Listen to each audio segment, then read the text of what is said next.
first, and so the family memories. So the family routines and interactions are at the core of the dramatic progression.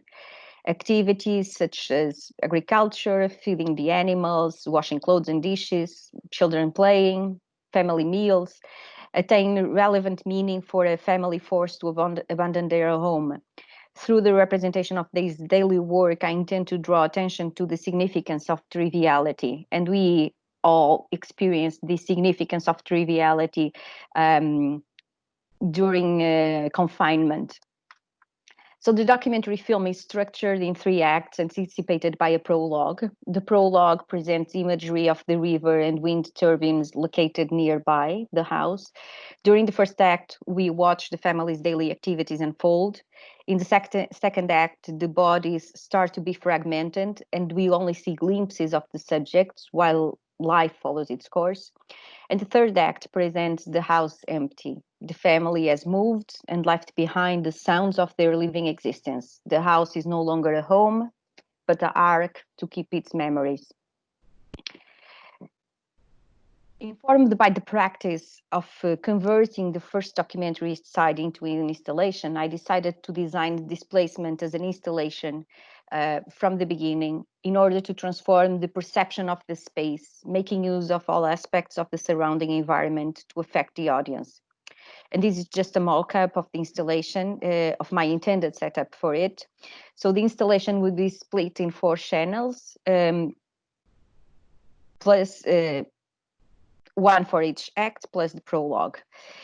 The prologue will be projected at the dark room entrance into a clear, white, translucent plastic, such as the ones used to cover construction sites.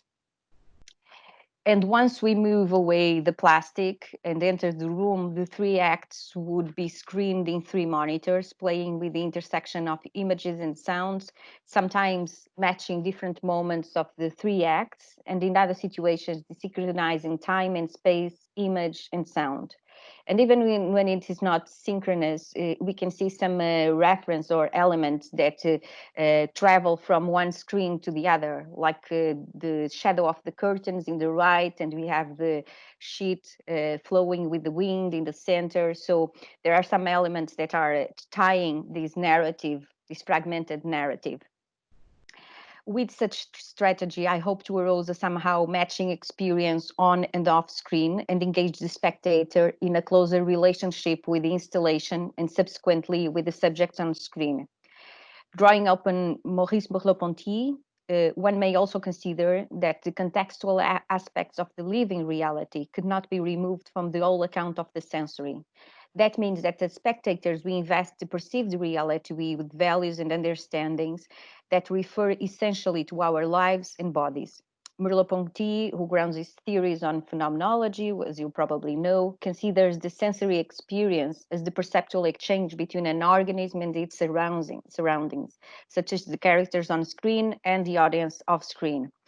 So I believe the strategy employed in both documentaries installations of simultaneously eliciting body movements in order to see can alter the viewer's attention to body movements and shape the overall understanding of spatial experience by creating a dual objective-subjective role in the viewer.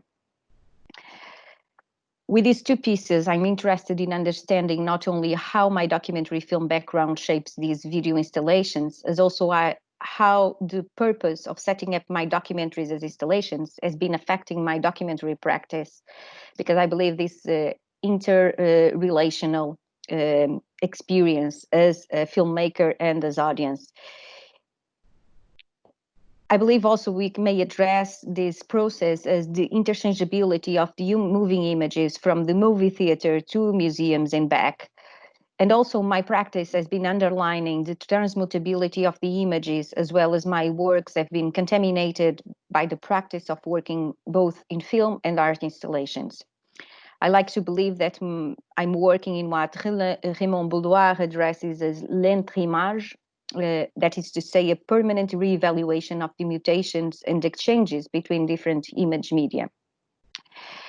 In concluding, with these 2 examples, I intend to deal with the interchangeability of moving images from movie theaters to exhibition venues and back, as also attempt to transfer the language of reality to film and make use of cinematic language to portray reality in installations, hopefully establishing a dialectic tension between fiction and non-fiction, between seeing and being seen, between contemplating and sensing. And thank you so much for your attention.